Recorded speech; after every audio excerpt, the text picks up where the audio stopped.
Pinakuha mo sa kanil, Boss Felix. Paano ba yan, pare? Uy, salamat. Okay lang ako. Sabihin mo, kumusta na ba siya? Kailan ka ba talaga magbabayad? Papasok ngayon ako sa trabaho, maghahanap ako ng pera, pero kung ganyang iistorbohin niyo ako, paano ako magbabayad? Kami pagod na ng kasisingil sa'yo. Sa linggo, kailangan makabayad ka na.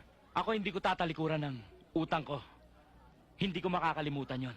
Kung hindi ka lang makabayad ngayon, makipagkita ka sa kanyang lumang warehouse sa tabing ilog. Luma na yung style niyo. Tapos doon niyo ako pipitikin.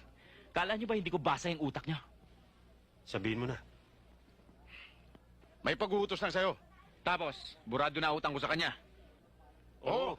Hindi ko na makikita yung mga pagmumukha ninyo.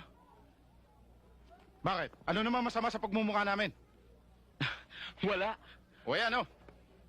Kailan? Pag-iisipan ko.